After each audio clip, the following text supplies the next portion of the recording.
రండి. వాడు నా రూమ్కి వచ్చి నేను దేవుడి దగ్గర పెట్టకుండా తినేస్తున్నాడండి. మరి మీరు అందరూ పొద్దున్న లైవ్లో ఎందుకన్నారు తినేస్తున్నాడు వీడియోలు తీసేసుకున్నారు అన్నాడు. అయ్యో 2 అరటిపళ్ళు చూడండి. అదిగోనండి, ఒక అరటిపండు తినేసాడు, అదిగో ఒక అరటిపండు. ఎందుకు తిను, పర్వాలేదు, పబ్లిక్ తెలియాలి. నువ్వన్నీ నా రూమ్లోకి వచ్చి వీడియో తీసుకున్నట్టు అందరికీ తెలియాలండి. పోనీలేండి, నా బిడ్డే కదని ఇస్తున్నాను, తమ్ముడే కదని ఇస్తా అంటే వాడు మొక్క చూసారు ఎలా పెడుతున్నాడు. ఏమి ఎరగని కుర్రోళ్ళే పళ్ళు అలా పాడేసాడండి. చూసారు, పళ్ళు అలా పాడేసాడండి. చూసారు, ఇదిగో అలా పాడేస్తున్నాడండి. అంత యాక్టింగ్ చేసేస్తున్నాడు. నాకు అంతే కోపం వచ్చేస్తుంది.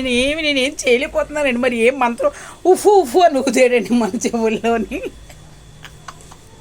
నేను దండం పెట్టుకుంటే చెవులో ఉఫు అంటే ఒక క్షణానికి ఏదో అయిపోయిందండి నాకు.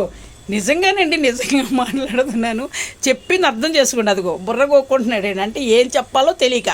ఓకేనండి, చూసారా, చిన్నవాడు అన్న, తమ్ముడు నా రూమ్లో అలాగే పాదాభి వందనాలు రోజు వెళ్ళేటప్పుడు ఇలా పాదాలకు దండం పెట్టుకుని వెళ్తానండి.